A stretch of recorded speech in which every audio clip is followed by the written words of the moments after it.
Well, world, it is Thursday, September 8th, 2022, and looking out the window at Defiance, it's another gorgeous day. Blue skies, sunshine, cool this morning. It was in the upper or mid 50s, I think 56 or so when I got up. And I think it's going to be around 80, but it looks like it's just going to be another gorgeous September day.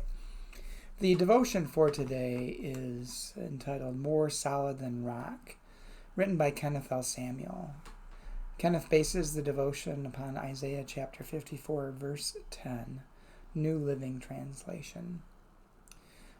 For the mountains may move and the hills disappear, but even then my faithful love for you will remain. My covenant of blessing will never be broken, says the Lord, who has mercy on you. And then Kenneth writes, from my balcony near downtown Atlanta, I can look east and see Stone Mountain. Even from a distance of some 17 miles, the mountain still looms impactful. Though the use of this monolith as a memorial to the Confederacy is hotly contested, its natural beauty is undisputed. It stands 1,683 feet above sea level at its summit and 825 feet above the surrounding area. The base of the mountain spans a circumference of more than 5 miles. Stone Mountain is the largest single piece of exposed granite in the world. It's hard to imagine the eastern region of metro Atlanta without the enduring landmark of Stone Mountain. Notwithstanding the difference in scale, it would be like trying to imagine Colorado without the Rocky Mountains, or Rome without the Seven Hills. Not many other things speak to our sense of consistency and stability like the hills and mountains that surround us. Still, according to Isaiah, God's love for us is even more solid, more consistent, more dependable, and more enduring than any majestic mountain. When that which seems unmovable is removed, and when the earthly foundations of our stability prove to be insecure, the love of God still holds us steady. Thank God for majestic mountains. They inspire me to believe beyond the heights of this marvelous creation and trust the promises of God's unfailing love. And Kenneth's prayer. Lord, thank you for a love that transcends the heights and goes deeper than the depths of all that we know.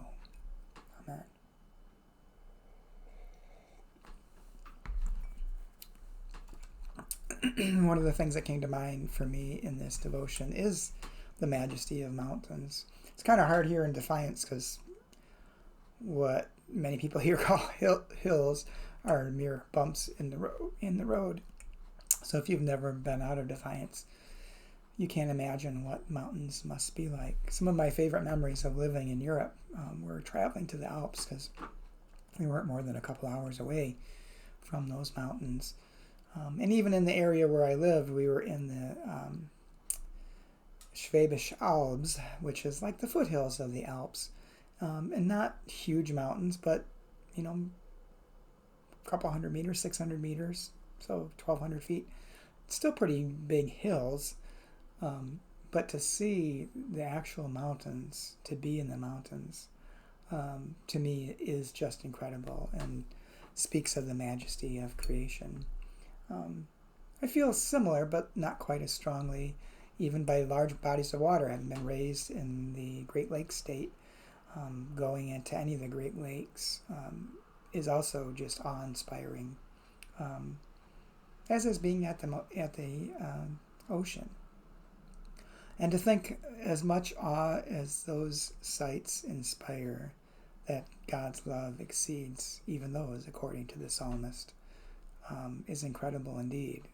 And I hope that's enough of a message to inspire you to know that you are loved with that kind of immensity. And each and every one of us is loved with that kind of immensity, no matter who we are or where we are on life's journey. I hope that really helps you get through this day and inspires you to be a loving presence as well. It's Thursday. I've got a few things going on this weekend again, so I'm not sure if I'll get to devotions before Sunday, but at least join us on Sunday, either in person or on Facebook Live. And we also publish the videos on our YouTube channel, as well as they are held on Facebook for later viewing if you so wish. So Hope you have a good day and hope to talk to you soon.